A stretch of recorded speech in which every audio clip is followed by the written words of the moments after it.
Buenas tardes.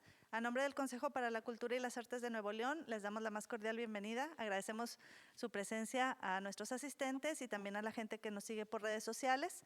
El día de hoy estamos muy contentos aquí en las instalaciones del antiguo Palacio Federal, hoy Lab Nuevo León, con esta conferencia en la que la maestra en restauración arquitectónica, Selene Velázquez, de la empresa Restaurica, nos va a platicar sobre un proyecto en el que estuvo trabajando el año pasado. Es un proyecto que se hizo con recursos del Fideicomiso para la Conservación del Patrimonio Cultural, mejor conocido como Fidecultural. En la emisión 2019 fue el fallo y se desarrolló a lo largo del año pasado. Es la etapa específicamente del coro y sotocoro de la restauración de la pintura mural del Templo de Dolores. Bienvenida, Selene, y te dejo aquí.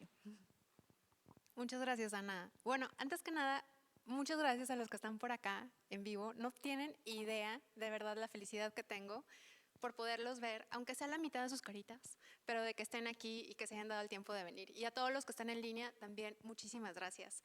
Si bien acaba de Ana ya hacer más o menos la presentación de lo que vamos a ver ahorita, la realidad es que en Dolores tengo trabajando aproximadamente 8 años.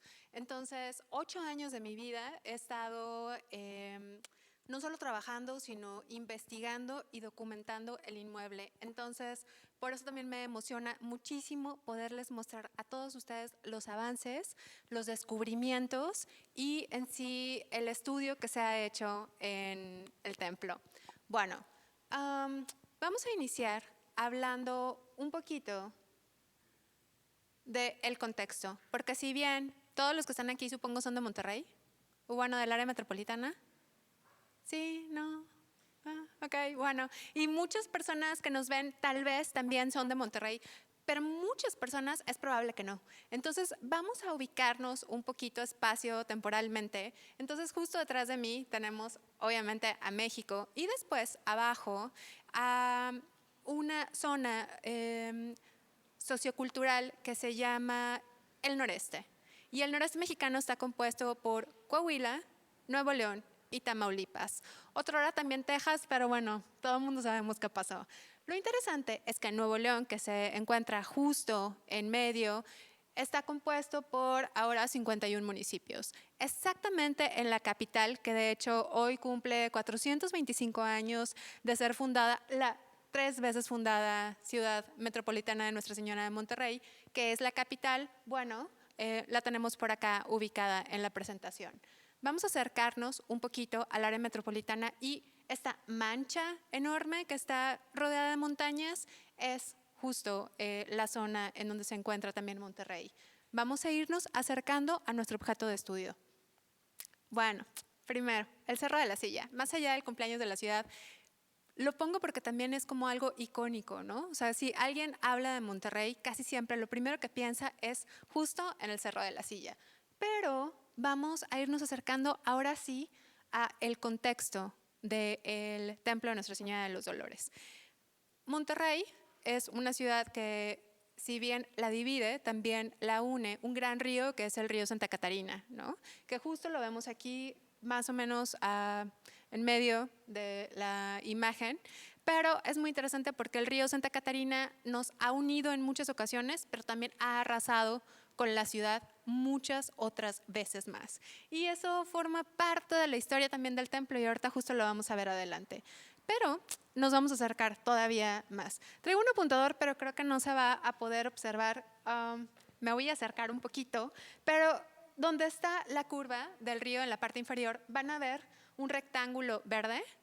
Espero que ya lo hayan visto todos. Ese rectángulo es la Alameda, ¿ok? Entonces nos vamos a ir acercando hacia esa zona. Y en el momento en que nos acercamos va a aparecer ya tanto el Templo de Dolores como el Templo de Nuestra Señora del Perpetuo Socorro, que está justo al ladito. Insisto, por la pantalla, que es una pantalla impresionante, pero no se puede ver tanto como el láser. Entonces los voy a ir guiando. Está la Alameda, justo de aquel lado, y en esta manzana es donde se encuentran los dos inmuebles. Ya lo van a ver mejor. ¿Y cómo se ve en el momento en que nos acercamos a la zona? más o menos así. Bueno, si fuéramos pajaritos, ¿verdad? Pero esta fotografía se tomó con un dron y me gusta muchísimo porque también pueden tener como todo el contexto de en dónde se encuentran los inmuebles. Los inmuebles, tanto los dos, el Templo de Dolores como el de Perpetuo, se encuentran en una zona de mercados que no sé si ustedes conocen, que es el Mesón Estrella y también el Mercado Juárez. ¿Ok? Entonces, bueno, más o menos se pueden dar una idea de cómo es el espacio. Dolores es la chiquita, es la que está del lado izquierdo. Perpetuo es la que está justo en su costado hacia el norte. Ahora sí, si vamos por frutas o verduras en la zona del mesón, así es como vamos a ver el templo en una tarde de otoño-invierno. Vamos a ver un poquito más del contexto. Esta fotografía está tomada desde la azotea de Perpetuo Socorro, entonces podemos ver al fondo la Sierra Madre, del lado izquierdo el Cerro de la Silla. Bueno, estamos prácticamente todavía en la zona centro de la ciudad de Monterrey, un poco centro poniente. Pero, ¿cuál es el contexto del día y cuál es el contexto de noche? De día hay muchísimo movimiento. Como bien les digo que es la zona de mercados, van a ver mucho color, mucho movimiento por todos lados, hay muchos comercios, pero en la noche se ve más o menos así. En la noche el espacio está completamente abandonado, entonces llega a ser un poco peligroso, violento en algunos momentos y es una pena. Porque antiguamente había muchísima población que rodeaba el templo. Digo, no por nada se hicieron dos al ladito, ¿no? Entonces, cuando las personas van a la zona del Mesón Estrella, por lo general antes no entraban mucho al templo y les daba como un poco de temor, porque bueno, en la mañana pues iban por las frutas, pero más tarde que ya se iba quedando todo solo. Lo interesante es que cuando alguien se atreve a entrar al templo de Nuestra Señora de los Dolores, con lo que se topa es con esto. Cuando yo hablo y cuando digo que el Templo de Dolores es la joya del noreste mexicano, no les miento. ¿Por qué? Porque tiene más de 4,000 metros cuadrados de pintura mural y muchísima más por descubrir. Porque incluso la que ven ahí, gran parte, por ejemplo, de las pilastras, de los frisos, hay mucha pintura oculta y ahorita la vamos a ir descubriendo conforme pase la exposición. O por ejemplo, en el altar principal, en la zona del presbiterio, detrás de donde está la Virgen podemos ver un poquito de pintura que está oculta. Entonces, todavía de lo que se ha estado restaurando desde el 2014 para acá, todavía falta un montonal. Pero bueno, vamos a hablar un poquito de la historia. Si bien ya vimos el presente, vamos a regresarnos un poquito al pasado. Esta imagen me gusta muchísimo porque seguro que ya vieron en dónde está el LAP, que es el antiguo Palacio Federal o Correos. En la parte superior derecha, ¿ya lo vieron? Bueno, es el espacio en donde estamos ahorita. Bueno, obviamente esta fotografía es antes de que arrasáramos con manzanas y manzanas en el centro histórico para crear la macroplaza y bueno, todo lo que seguimos arrasando el día de hoy. Pero si nosotros trazamos una línea recta hacia la izquierda, por donde está el lab, en la esquina superior izquierda vamos a ver a Dolores. Bueno, ¿ven el puntito rojo del lado donde está la zona negra? Justo aquí, donde ya se pierde, ese es Dolores, ¿ok? ¿Cómo era la ciudad a principios del siglo XX? Este plano me gusta muchísimo porque nos da una idea de lo que estaba construido y de lo que estaba por construirse. Por ejemplo, todas las manzanas, todos los cuadrados que están con líneas punteadas, es lo que se iba a desarrollar en la ciudad de Monterrey. Las líneas rojas marcan, de hecho, las vías del tranvía. Entonces, es muy interesante porque justo por la calle que hoy es Ruperto Martínez pasa una línea de tranvía. Entonces nos habla que era una vialidad muy importante. Y Dolores se estaba desarrollando más o menos ahí. Porque el inmueble se comienza a construir en 1900 y se termina en 1909. Pero, ¿qué pasa en 1909? ¿Alguno de ustedes sabe qué sucede en la ciudad en 1909? Sí, un hecho medio catastrófico, bueno, no medio, muy catastrófico. Exactamente, la gran inundación de agosto en 1909. Entonces, imaginen que van 9 años de construcción del templo y de repente, porque bueno, insisto, acá se nos olvida que tenemos el río y que el río está vivo, viene un huracán, una tormenta enorme y obviamente el río se desborda, pero no solo se desborda el río, sino que empiezan a haber muchos de los veneros que hay en la ciudad, porque tal vez no somos muy conscientes de ello, de hecho está en la acta fundacional, pero no estamos como tan conscientes de que hay muchos veneros en el centro. Entonces imagínense que llega toda esta mole de agua y además los veneros en el centro, es el caos. Con este plano que es similar al que les mostré ahorita, nos podemos dar una idea de cómo estaba anegada o estaba inundada la ciudad. Me voy a acercar. Por acá está el puntito rojo, espero que lo alcancen a ver. Toda esta zona que está como si fuera sombreada es toda la zona que se inundó. ¿Okay? Entonces, si bien Dolores está en la zona alta, como quiera, Dolores no pudo seguir con el, no sé, con el remozamiento y terminarla al 100 porque aparece esta gran inundación. Otra imagen que me gusta para que tengan ustedes más o menos como una idea de la ciudad, por ejemplo, en la década de los 30, y les presento estas imágenes porque son importantes también en la historia, en la línea temporal del templo. Si bien el inmueble se comienza a construir en 1900 y termina en 1909, hay dos etapas pictóricas que ahorita las vamos a ver y otra está ligada con los 30. Esta fotografía es de 1932. Hay una persona a la cual se lo agradezco, que es Hugo González, que me la hizo llegar. Y es muy interesante porque en la parte inferior podemos ver el cauce del río Santa Catarina antes de que estuviera canalizado. ¿Okay? Y cómo se veía el centro de la ciudad de Monterrey y en sí la ciudad. Y para que nos ubiquemos un poquito más, vamos a ver en amarillo el Ahora Lab, que es en donde nos encontramos, y a Dolores la vamos a encontrar en rojo. ¿Okay? Estamos muy cerca. Si ustedes quisieran conocer el templo, hombre, hacemos como 10 minutos caminando de aquí para allá. Pero bueno, ¿cómo se veía más o menos en esa época el inmueble? Así, justo en el remate del acceso principal tiene la fecha de 1909. Pero ¿cómo se veía en el interior? Uy, esas son de mis fotografías favoritas. La que está del lado izquierdo, me la obsequiaron, la verdad es que también, cosa que agradezco muchísimo, en la Fototeca del Tecnológico de Monterrey, porque cuando en el 2014 estábamos con la restauración, me encuentro con esa imagen y nada, pues que les digo, oigan, esta imagen es Dolores, pero ustedes la tienen como, dicen que es otro templo que no es, entonces ellos me decían, ay Selene, eso no es Dolores. Y les digo, claro que es Dolores, o sea, pues ahí trabajo, ¿verdad? Y me dijo, no es Dolores. Entonces, yo lo que hice en su momento, bueno, pues tenía las torres de andamios, entonces me puse en el mismo ángulo para poderles llevar la evidencia de que era Dolores. Entonces, ya cuando les llevé la evidencia, dijeron, esta morra no se va a quedar quieta, está bien, le cambiaron el nombre y me dijeron, ten la fotografía. Entonces, es buenísima porque podemos ver incluso los trabajadores. O sea, ustedes van a decir, ¿dónde están los trabajadores? Bueno, está todo el andamiaje de madera y en la parte inferior vemos a personas que estaban trabajando en la obra en ese momento. No sabemos qué son, no sabemos si son maestros doradores, no sabemos si son los pintores del templo, no tenemos la más mínima idea, pero es muy interesante porque podemos ver a un poquito los rostros de las personas que estuvieron trabajando en el inmueble, ¿no? Y la etapa pictórica primera, que corresponde a 1909, la vamos a ver en la imagen que está al lado derecho.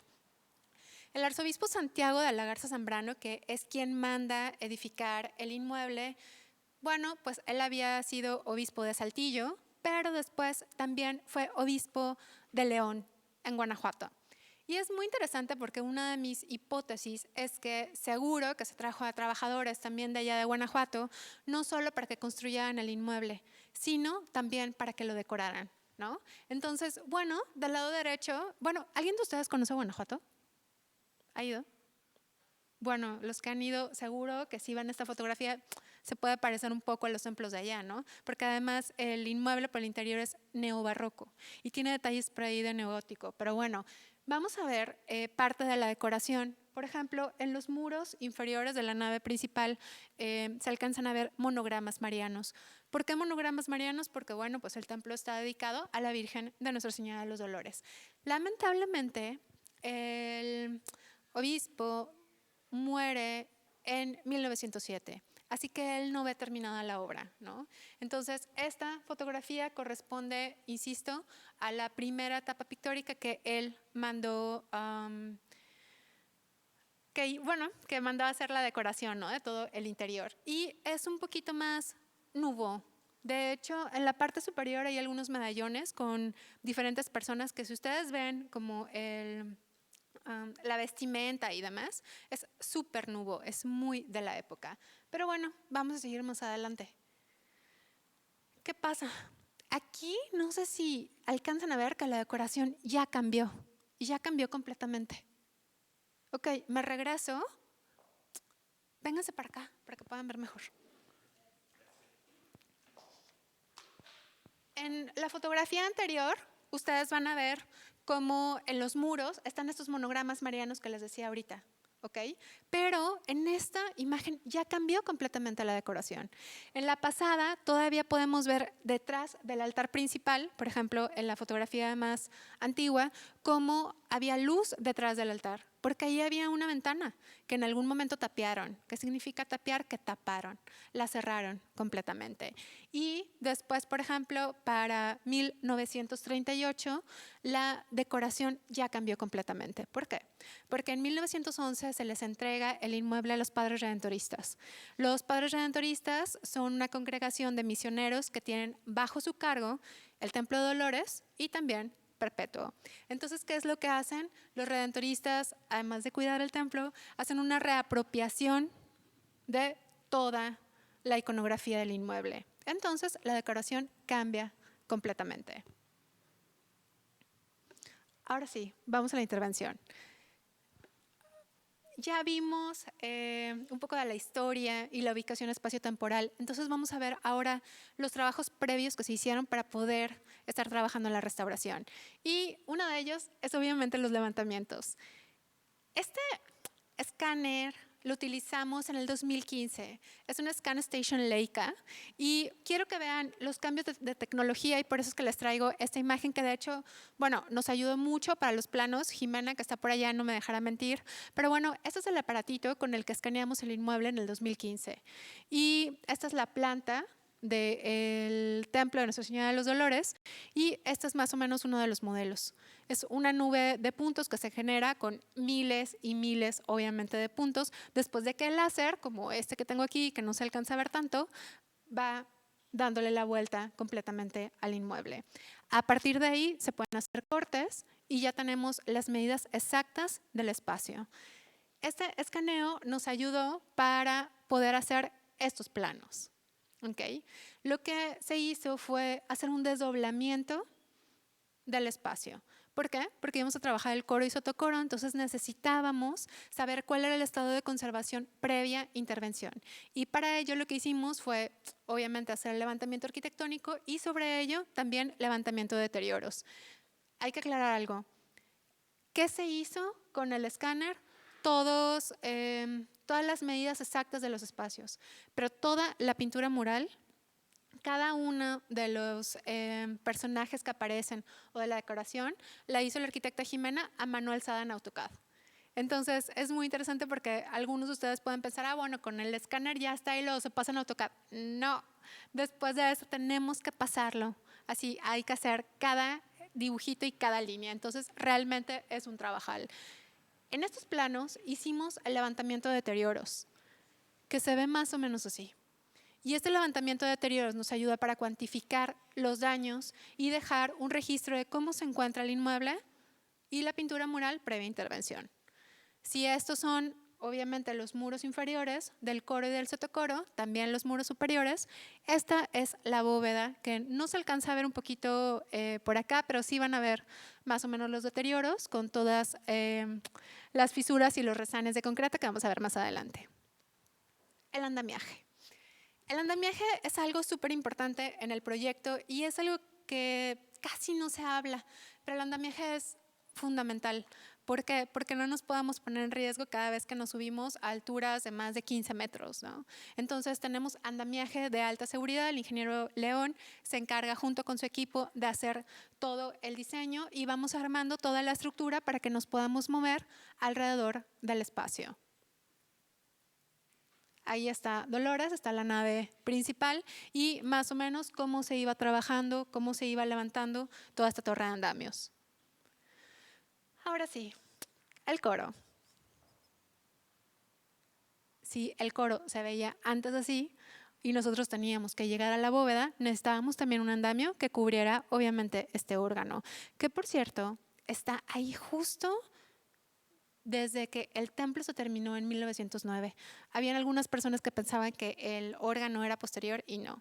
Ese órgano alemán que está ahí, que ya ha descubierto otros 5 en el país, bueno, pues que además es una chulada, fue completamente recubierto, como lo podemos ver por acá, por otro espacio de andamios para poder llegar justo a la parte superior de la bóveda.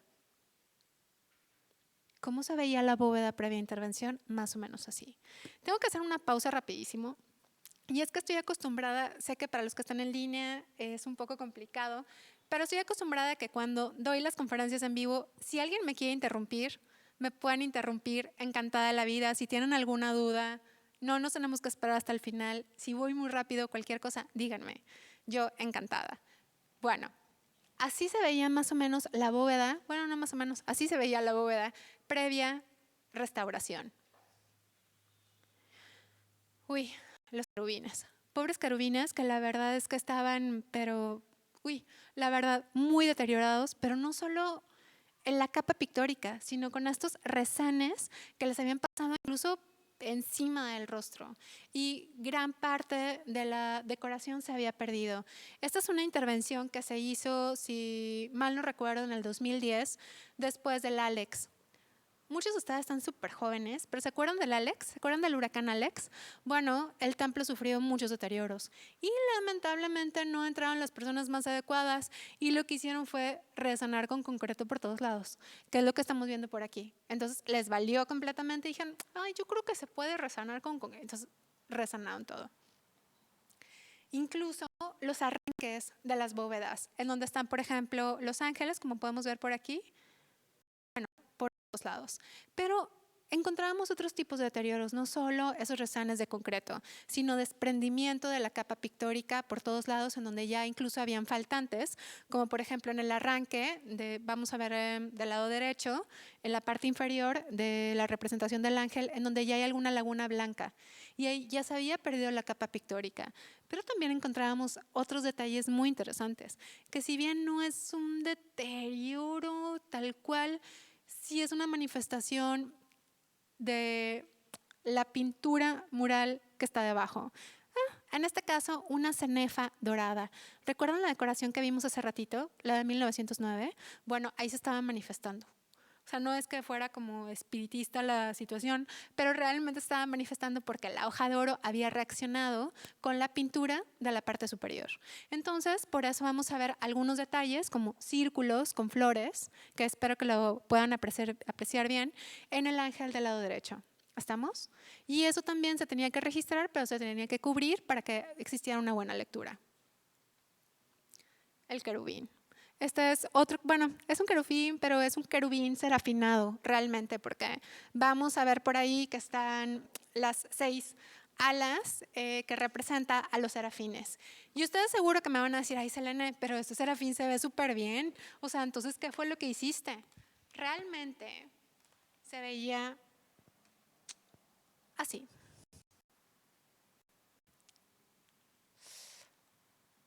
Ay, verdad. Ouch.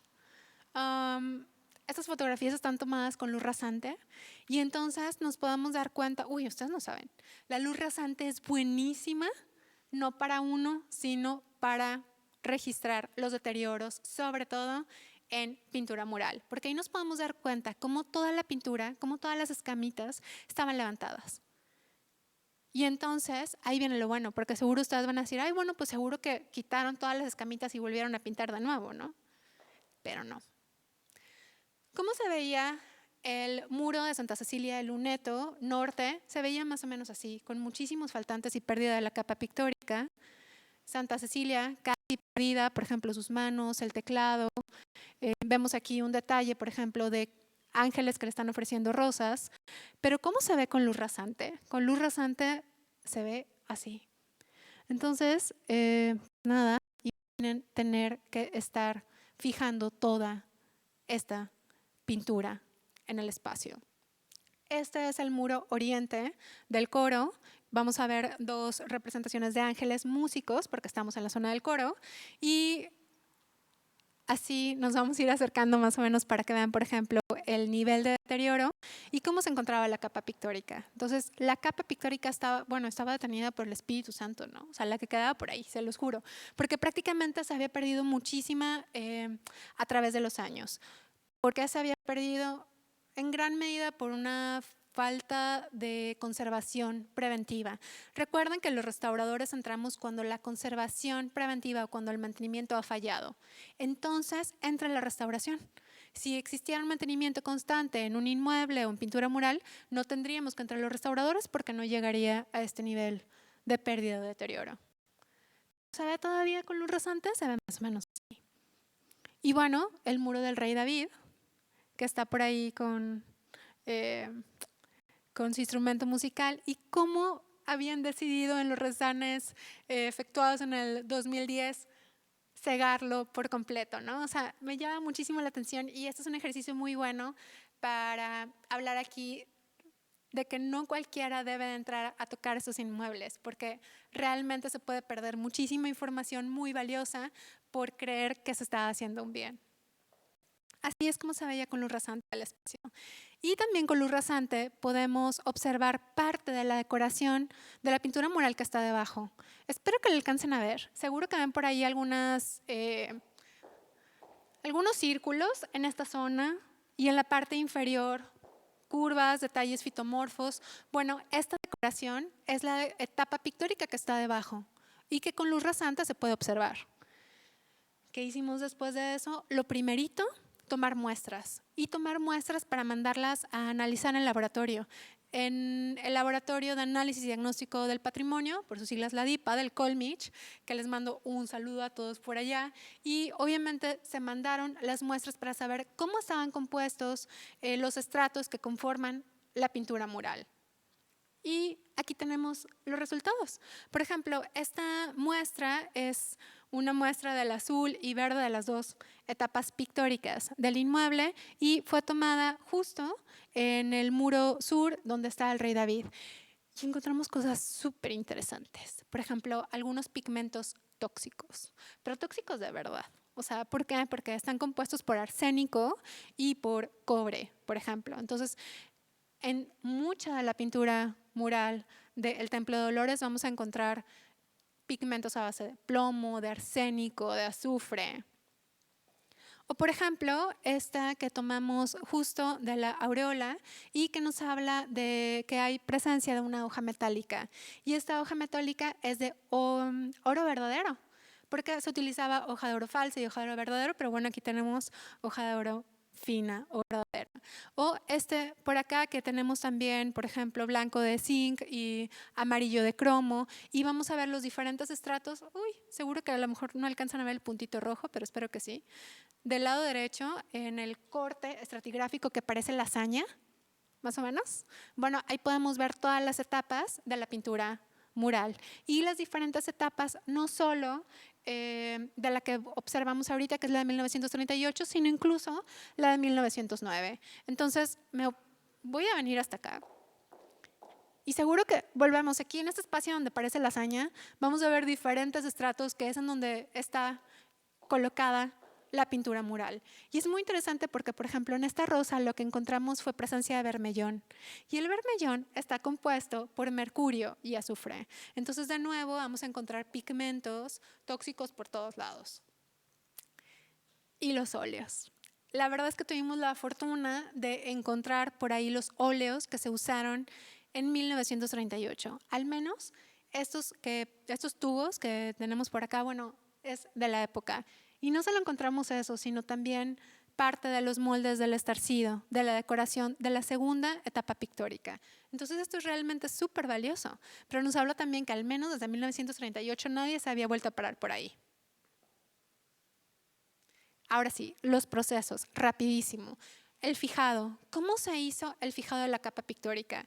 Primero inyectando agua alcohol para romper la tensión superficial y después ya haciendo inyecciones con primal, pero también nos ayudábamos, por ejemplo, de termoselladores y papel para bajar un poco estas escamas de la pintura. ¿Estamos? La limpieza. ¿Cómo se hizo la limpieza después del fijado? Con hisopo. Ouch.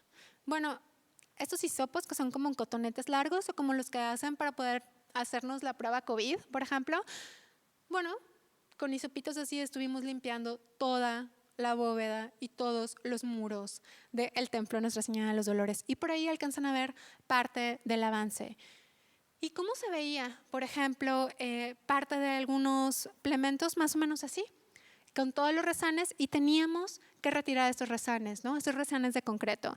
Y la hora de retirarlos fue muy interesante porque, bueno, aquí podemos ver que realmente no había un problema estructural. Habían muchas personas que me escribían en Restaurica y me decían, bueno, es muy probable que esto se les va a caer encima. Y yo les decía, no, es que no hay un problema, o sea, no hay un problema estructural. Me dijeron, pues es que ve, o sea, las grietas que taparon, y les digo, es que no hay grietas. O sea, realmente eran como fisuritas que en algún momento pues fueron cubriendo con estos rezanes de concreto. Y en el momento que se retiran los rezanes de concreto, me dicen los restauradores, encontramos piedras bola. Dije, ¿piedras bola? Me dijeron, sí, hay piedras bola en la bóveda. Entonces a mí me dio como, dije, bueno, no puede existir en la bóveda piedra bola porque estaría pesadísima, ¿no? O sea, realmente estaríamos hablando de una bóveda muy pesada. Entonces voy, las veo y les digo, estos no son piedras bola. Entonces agarro un hisopito y empiezo a limpiarlo y bueno, seguro que ustedes ya lo saben, muchos ya lo saben, y efectivamente no eran piedras bolas, eran esferitas de barro, porque al menos al principio dijimos, bueno, esas son como esferitas de barro, serán esferitas de barro huecas o no. Entonces en el momento que íbamos quitando los rezanes, más o menos después de la limpieza que hice se veía así, ¿no? Entonces dije, no, esto no se puede quedar así. Entonces solicité autorización para poder hacer una pequeña ventana un poco más grande para poder ver qué era eso, ¿no? Y eran ollas de barro, que la escala está en la parte inferior y bueno, esta escala es de 15 centímetros, entonces estamos hablando de ollas de aproximadamente 9 centímetros, que es lo que alcanzamos a ver, con una profundidad de 17 centímetros. Entonces, imagínense en una sección tan pequeña encontrar 3 ollas de barro. No, bueno.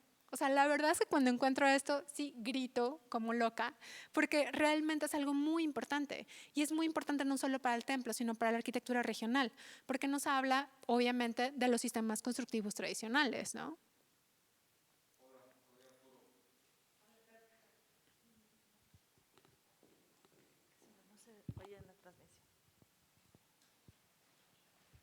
Gracias. Hola, soy Arturo Selene. Obviamente esos jarritos se utilizaron para aligerar las bóvedas. ¿Tienes un estimado de aproximadamente cuántas, digo, tomando en cuenta el área de cada bóveda, cuántas se utilizaron para aligerar cada una? Hola Arturo, pues ¿tú qué crees? Obviamente sí. Entonces, sí, las ollas están ahí para aligerar, ¿ok? Hablando arquitectónicamente son como si fuesen casetones, ¿ok? Son espacios un poco huecos, por así decir, como lo podemos ver por acá. Y es muy interesante porque funcionan como aligerante, pero tengo amigos bichidos, si me estás viendo, Oli, hasta Oaxaca, que por ejemplo en Oaxaca me han contado que hay en diferentes espacios en donde hay ollas para mejorar la acústica de los espacios. Entonces es muy interesante porque empezamos a encontrar por todos lados muchas ollas de barro y el patrón era el siguiente, que en donde está el rezane, justo por donde están todos los rezanes, están las ollas. ¿Qué nos dice esto? Que las personas que hicieron los rezanes vieron las ollas, pero ¿realmente las vieron? Muy probablemente no. Y volvemos otra vez al punto. Es interesante que deben estar las personas adecuadas porque si no, les pasan hallazgos como estos de noche, ¿no? Ay, los rezanes, ¿no? O sea, los rezanes eran enormes y son rezanes de concreto, o sea, muy pesados como los que podemos ver por acá. Y, por ejemplo, nada más en esa sección donde fuimos retirando los rezanes de concreto, llegamos a cuantificar, Arturo, 56 ollas, solo en esa sección. Pero si en esa sección teníamos 56 ollas, lo que hicimos fue también un ejercicio hipotético. ¿Cómo se vería la bóveda? La bóveda aproximadamente debe de tener un total de 2.200 ollas, más de 2.200 ollas de barro. Porque si en una sección tan pequeña como en la parte inferior, como lo estamos viendo por ahí, que está señalada con las fotografías que les mostré ahorita, bueno, pero existía la tradición alfarera en la ciudad, claro. Y esta fotografía de Presas de un lente objetivo de un libro muy bueno, el TEC de Monterrey, nos muestra, por ejemplo, en la parte inferior, en la Plaza de Colón, cómo se vendían muchas ollitas de barro. Entonces, digo, bueno, aparte los ríos, ¿no? Digo, ladrillera Monterrey. Entonces, la tradición alfarera estaba en la ciudad, pero se perdió.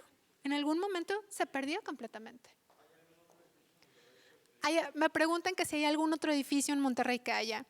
No lo sé, pero no lo descarto, ¿ok? Porque si tengo esta tecnología en un inmueble del 20, es muy probable que en otros más. Pero falta por descubrirse y falta por revisarse. Ahora, si ustedes dicen, bueno, ¿y cómo eran las ollitas? Hicimos estos modelos de las 3 diferentes ollas para que ustedes se puedan dar una idea de cómo se ven, ¿no? Les pusimos nombre. La de arriba se llama Refugio, la del medio Socorro y la de abajo es Dolores. Entonces, estos 3 prototipos de ollitas son las que encontramos en el inmueble. Y si ustedes, bueno, no sé, ¿sí les queda más o menos clara cómo eran las ollas? ¿Sí? Porque si no lo tienen tan claro, Jimena, por favor.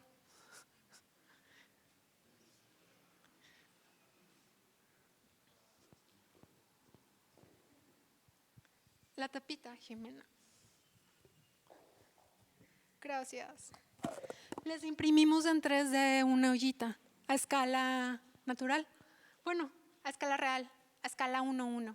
Entonces, si ustedes tenían duda de más o menos cómo se ven estas ollas y cómo se ve o cómo estaba el sistema constructivo, estaba más o menos de esta manera. Entonces, esta, que es el prototipo Dolores, que es la parte inferior, tiene una medida de 9 centímetros por 17.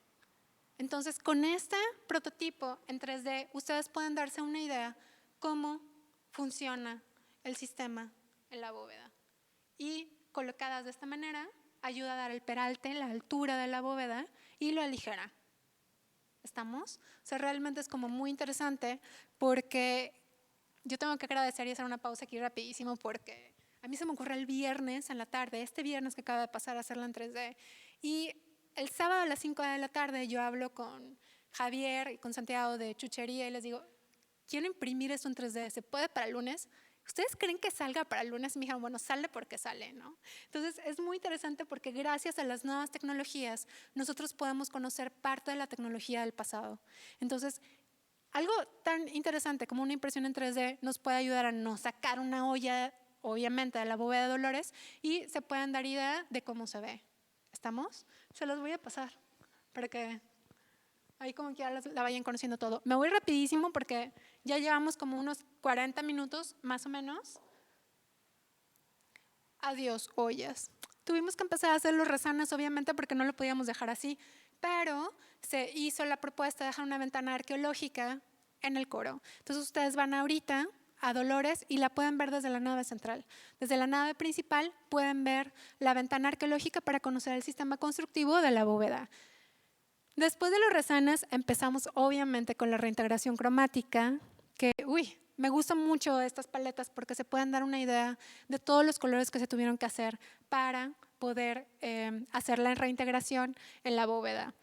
Y en la bóveda no solo estaba la capa pictórica y toda esta reintegración y fijado, sino una pieza que es fundamental, que es el rosetón. Y este rosetón que vamos a ver, que vemos por ahí en la fotografía en la parte inferior, se encontraba más o menos en este estado de conservación cuando nosotros llegamos, ¿no? Era impresionante, ¿no? Realmente la capa pictórica estaba muy desprendida, estaba súper sucio y tenía faltantes. Estuvimos más o menos como 1 mes y medio trabajando solo en el rosetón. Entonces, imagínense el nivel de detalle. Hay unas perlas que es como, que las ven por acá en la fotografía y ven el detalle del labrado. Está labrado en caliche, esta roca sedimentaria compuesta por gravas, limo, arcillas y carbonato de calcio que tenemos por acá en el noreste mexicano. Y bueno, por acá vamos a ver a Bere, donde está fijando la capa pictórica del rosetón, la limpieza que se hizo igual con el hisopo, como lo hemos estado viendo ahorita. Los resanes. Esta fotografía me es muy importante porque, bueno, este rosetón, los rosetones que tenemos en la nave central del Templo de Dolores están a 14 metros de altura. Entonces, si ustedes ven algo así, esta fotografía es más o menos a 14, 15 metros de altura. Y los resanes que hacíamos, los hacíamos con espátula, súper detallado. Y es muy interesante porque muchas personas seguro podrían pensar, nadie lo va a ver, no lo resanes. Pero si se hace un trabajo correcto de restauración con ética, incluso los detalles que no se ven, se tienen que restaurar correctamente. Entonces, vamos a ver por aquí la integración cromática, el dorado y así después. Esta es una fotografía que está a mitad. Y del lado izquierdo está el rosetón previa intervención y del lado derecho posterior a su restauración. Por aquí, a mayor detalle. Y ahora sí vamos a ver el antes y después de la bóveda, porque no puedo creer que voy a la mitad de la conferencia y todavía falta mucha información. De este lado van a ver, por ejemplo, cómo ustedes pueden observar las ollitas justo en la bóveda, en la parte inferior. Entonces, la magnitud de la bóveda es enorme y más o menos están las ollas que les comentábamos ahorita. Este caso es muy interesante porque también en los arranques de los plementos, bueno, ¿se acuerdan que les había mostrado la imagen de 1909, de la etapa pictórica de ese entonces? Bueno, del lado derecho está cómo se veía el templo en 1909, ¿ok? Y cómo en el arranque del plemento, por donde está el angelito, se ve parte de la decoración, ¿ok? Pero para que la puedan apreciar todavía un poquito mejor, les voy a mostrar otra fotografía, porque aquí lo que hicimos fue, obviamente, cubrirlo. ¿Por qué lo cubrimos? Porque hay que respetar la etapa pictórica de 1938 y 1939. Pero esta es una imagen que tampoco prácticamente casi nadie ha visto de la decoración del templo de 1909. Esta imagen me la hicieron llegar de la fototeca, que administra obviamente con arte. Yo le agradezco también muchísimo a Joaquín Garza Fox, porque obviamente con esto yo les puedo dar a ustedes mucha información de cómo se ve la pintura que está abajo sin necesidad de obviamente quitar la que está ahorita. ¿Estamos de acuerdo? Además de eso, hicimos obviamente levantamientos arquitectónicos para poder mostrar las diferentes etapas, tanto la de 1938 y 39 como la de 1909. Pero dejamos en un arranque del plemento de la bóveda, por ejemplo, este trasminado, para que cuando ustedes visiten y puedan subir al coro, se puedan dar cuenta como de este virado, ¿no?, de color. Vamos rapidísimo con el fijado, por ejemplo, en el muro de Santa Cecilia. Esta fotografía con alma me encanta porque ustedes se pueden dar idea de la escala monumental de los rezanes, que todos los rezanes se hicieron con espátula. Entonces, imagínense todo el trabajo para poder fijar la capa pictórica, resanar y después, obviamente, hacer la reintegración cromática. Así es como se ve el espacio después de la restauración. Por acá vemos a Bela, que es una estudiante de la ECRO, que se vino a hacer prácticas, está fijando la capa pictórica, ¿sí?, era con jeringuitas, y que se encargó de hacer la liberación de repintes en la zona del coro. Uy, la limpieza. Por todos lados se hizo limpieza la capa pictórica ya cuando estaba fijada. Es bien interesante porque, bueno, aquí se pueden dar cuenta con este ángel, por ejemplo, cómo va cambiando el color. Nada más con la limpieza. Y aún así lo que hicimos fue tomar las medidas con colorímetro para ver cómo cambia el color de la pintura sucia y la pintura limpia. Del lado derecho van a ver, por ejemplo, estos lunares, por así decir. Del lado izquierdo tenemos la capa pictórica sucia, gracias. Y del lado derecho, ya que se limpió. Alma con la reintegración cromática. Toda la reintegración cromática del templo está hecha con rigatino, como lo podemos ver por acá, que son líneas verticales que si ustedes se acercan las pueden ver, pero que si se alejan se integra todo de manera perfecta. Esa es la escala, más o menos, para que vean, por ejemplo, la figura que representa a un ángel y Alma. Alberto, por acá, la intervención posterior a la restauración, insisto, todo está hecho con rigatino. Por acá, Fer con la limpieza de la zona del Rey David, y los rezanes que se quitaron de concreto y después obviamente se hicieron con cal. Vamos a ver, por ejemplo, también acá a Ana, ya con la reintegración cromática y el antes y después de la zona del Rey David. Vamos a bajar rápido el Sotocoro porque esto ya se termina casi. Y el cielo del Sotocoro, cuando ustedes entraban al templo de Nuestra Señora de los Dolores, se veía más o menos así. Pero cada vez que yo iba y volteaba para arriba, decía, bueno, esto seguro que tiene pintura debajo. ¿Y qué creen? Pues, ¿ven ese detalle al centro? Uy. ¿Ven esto que está por aquí? Pues nada, que eso nos indicaba que era muy probable que sí había pintura de abajo. Entonces empezamos a hacer calas y sí había pintura de abajo. En algún momento alguien decidió pintar todo de un color crema colonial para ocultar gran parte de la pintura. Entonces fuimos liberando todo y se fue liberando todo con hisopo. Igual, entonces van a decir, están locos, sí estamos un poco, pero es muy interesante porque se controla mejor de esa manera. Y el levantamiento arquitectónico previa intervención y toda la pintura mural que fue apareciendo, ¿no? Entonces por acá vamos a ver detalles, me voy rapidísimo para que puedan ver parte de la intervención. Acá Andrea con la reintegración cromática, parte del equipo. Y si así se veía cuando nosotros empezamos la intervención en junio del año pasado, en diciembre se veía así. Es como una explosión de color, ¿no? Bueno, nos encontramos también que hay un arco y que este arco que divide el Sotocoro con la nave central es de madera y hay paneles que lo van conformando. Seguro que aquí con esta fotografía lo pueden ver mejor. Entonces estos paneles de madera, tenemos algunas muestras, las mandamos también al laboratorio para conocer la madera, conocer los diferentes estratos, la hoja de oro, porque tenía hoja de oro, pero es hoja de oro falsa, y toda la liberación del repinte que tenía también se hizo con bisturí. Por ejemplo, ahí tenemos, esa es la mano de Alma que está quitando la pintura con bisturí. Y así como es como se veía previa intervención y después de la restauración, eso es lo que podemos observar. Detalles de liberación de repintes en la zona del Sotocoro. ¿Se acuerdan los monogramas marianos? Bueno, pues aquí en forma de fantasmitas vemos los monogramas marianos del lado derecho. No sé qué pasó. Yo creo que es como… Ya vamos a terminar, no se preocupen. Pero bueno, me voy rapidísimo. Justo en esta zona de aquí. Tenemos se me acaba de ir la palabra. Marmoleado, que se fue descubriendo también, pero además de eso encontramos una técnica muy interesante.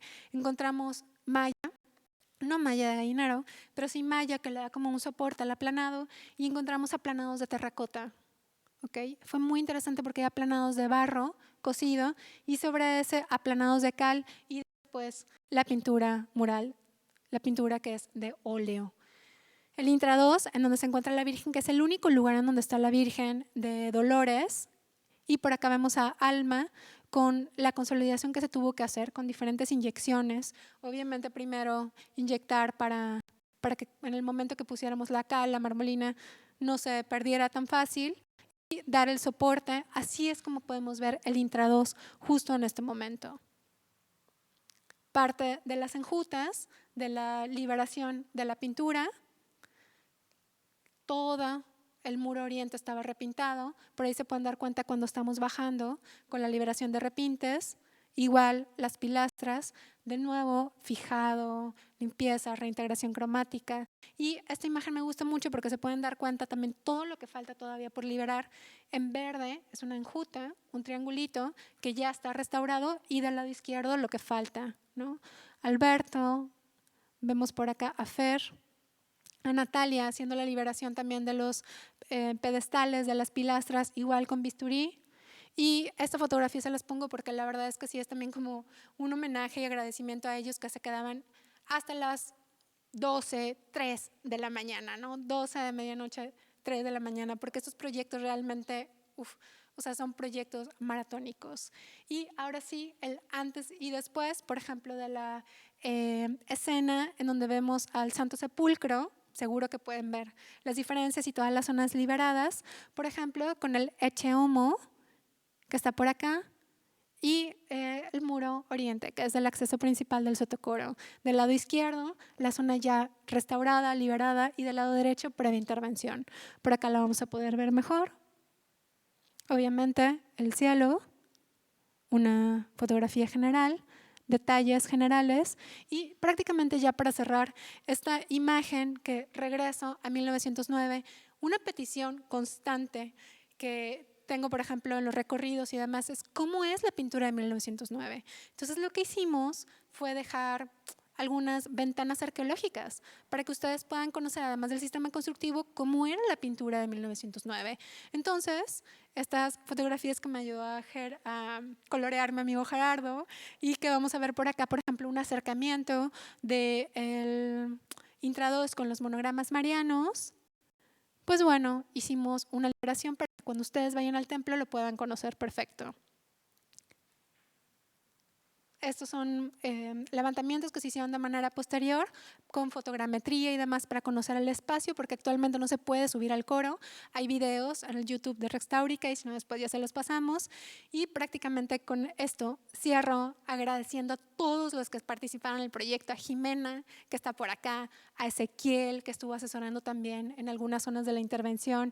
Y ellos son parte del equipo que estuvieron 7 meses encima del andamio, y agradecerles a ellos, pero agradecerles a todos los que estuvieron involucrados, obviamente a todos en Fideicultural, primero que nada a Carmen Junco, que si no fuera por ella no se pudiera estar restaurando el templo Nuestra Señora de los Dolores, pero también los padres redentoristas, porque realmente gracias a la motivación desde el 2013 con el padre Carlos, o sea, si no fuera también por él, todo esto no se pudiera hacer. Y bueno, a todos los que estuvieron involucrados, muchísimas gracias. Ya no hay conclusiones, porque las conclusiones falta mucho por hacer, pero esperemos que se puedan seguir haciendo hallazgos, descubrimientos y sobre todo investigación y restauración, no solo de Dolores, sino todas las herencias culturales que tenemos en el estado de Nuevo León. Y pues nada, muchas gracias.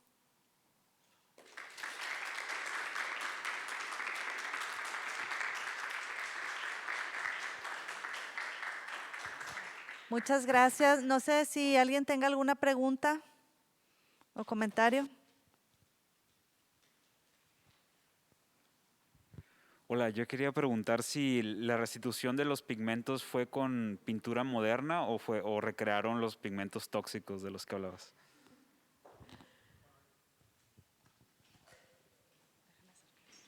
Es una muy buena pregunta. No podemos recrear los pigmentos tóxicos. No soy, a lo mejor tengo cara de mala persona, pero no soy tan mala persona. Y por otro lado, las intervenciones tenemos que hacerlas con materiales distintos. Por eso, por ejemplo, la reintegración cromática no es con la pincelada de como lo hubiera hecho el artista, sino son con líneas para que se vea la diferencia, ¿no? Entonces, la restauración además debe ser reversible. Se hicieron con acrílicos, entonces los acrílicos en su momento pueden ser reversibles, ¿no? Porque ahorita lo trabajamos nosotros, pero a lo mejor dentro de 20, 30 años puede llegar alguien más y decir, hijo, lo que hicieron estaba súper mal. Digo, espero que no pase, ¿verdad? Pero puede pasar, ¿no? Porque la tecnología, porque lo que quieras. Entonces siempre debe tener un grado de reversibilidad la restauración. ¿Alguien más tiene alguna pregunta? De tu teoría de que trajeron probablemente trabajadores de Guanajuato, ¿verdad? Entonces, me imagino que en Guanajuato no hay antecedentes de ese tipo de construcción con ¿cómo se llama? Con las ollas. Ajá. Bueno, es hipótesis porque todavía no la tengo completamente comprobada, pero sí, en Guanajuato hay muchos inmuebles que tienen este tipo de sistema constructivo. ¿Okay? Era común porque… muchas gracias. Okay. Bueno, ok.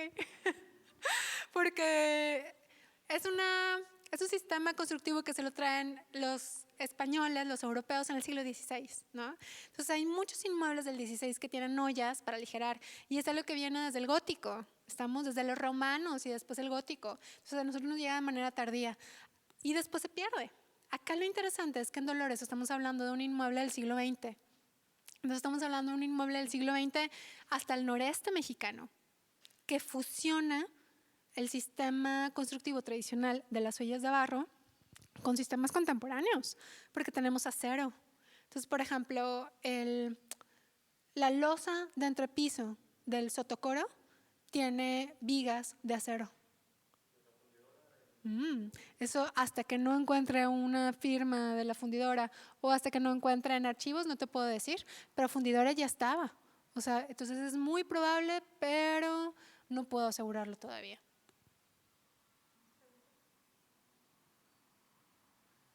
Nadie tiene más preguntas, en serio.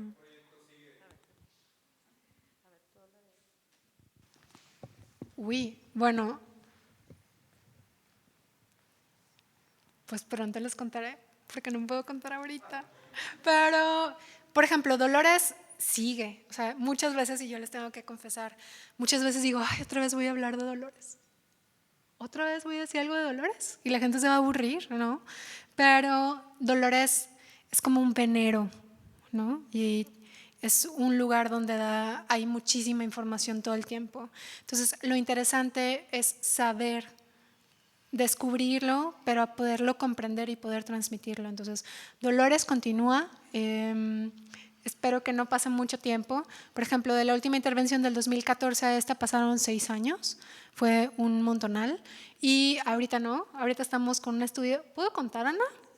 Se está haciendo el estudio de todo el exterior, sobre todo de la fachada principal. En este momento se están analizando muestras del caliche.